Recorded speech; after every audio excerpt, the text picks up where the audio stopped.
Bonjour monsieur. Excusez-moi de vous déranger, je m'appelle Lisa, je suis journaliste, je travaille à la Dépêche du Midi et je fais un reportage vidéo. Est-ce que je peux vous demander de me raconter votre histoire? Mon histoire?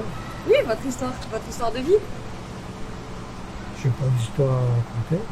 Bon, l'histoire de votre vie. Oh, j'ai travaillé dans la bonneterie, voilà. J'étais réparateur de machines à coudre, D'accord. voilà. Et j'étais 21 ans dans la bonneterie. Et après, je suis venu ici, parce que j'étais à Paris. Après, je suis venu ici, j'ai travaillé chez Malier dans la maçonnerie. Mais je faisais pas de maçonnerie.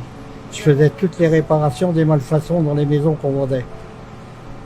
C'est-à-dire, c'est des volets qui fermaient mal, des portes qui fermaient mal, des carrelages qui étaient mal posés, voilà.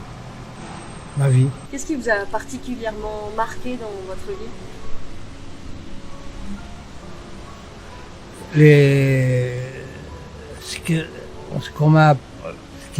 Parce que je travaillais beaucoup avec des femmes. Et c'est les femmes qui m'ont appris à vivre. Elles m'ont appris à les respecter, voilà, ça m'a marqué, ça. Et ce qui m'a marqué aussi, mais ça, parce que ça m'a rendu malade un peu, ça m'a fait faire du stress et tout ça, inconsciemment j'y pense, c'est la guerre d'Algérie. D'accord. Quand j'ai fait l'armée, c'est-à-dire le service militaire à cette époque-là, on faisait 18 mois. Moi j'en ai fait 32. J'ai fait 21 mois en Allemagne et 9 mois en Algérie, parce qu'on m'y a envoyé. Et en Algérie, j'ai failli me faire tuer, parce que moi, j'aurais pas pu tirer sur quelqu'un. Alors j'avais toujours la mitraillette à la bretelle, ici, sur l'épaule, et le chargeur dans la poche. Et un jour, je faisais... Alors en fait, vous voyez, les graminées sont par terre et intactes. Donc elles n'ont pas brûlé. C'est-à-dire que le feu est arrivé à la recule, ça a brûlé la tige et les tiges sont tombées. Les aiguilles sont pétrifiées suite à la chaleur. Donc on sait que le vent soufflait comme ça. Donc on peut s'imaginer que le départ du feu est derrière. Voilà. Et ensuite on va rechercher les graminées au sol couchées pour essayer de déterminer l'origine du départ. En relevant ces indices, les spécialistes de la cellule de recherche des causes des incendies vont pouvoir remonter au point de départ du feu. On a pu circonscrire la zone de départ de feu à une surface qui fait 4 à 5 mètres carrés et qui est tout à fait compatible avec la recherche d'indices matériels.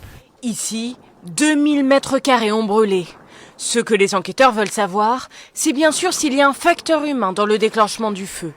Mais la recherche des causes sert aussi à mieux prévenir les incendies. On est parti d'un taux de connaissance des causes qui était de l'ordre de 20 à 30% il y a une trentaine d'années. Aujourd'hui, on est à plus de 90% de connaissance des causes, dont 75 à 80% de causes certaines, d'identification certaine de la cause.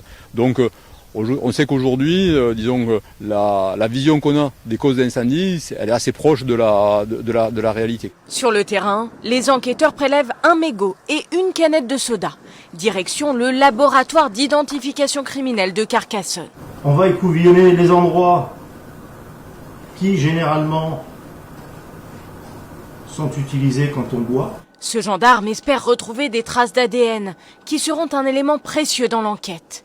Additionnées aux différents témoignages, ainsi qu'aux données de géolocalisation des téléphones, elles permettront peut-être de découvrir le responsable de l'incendie.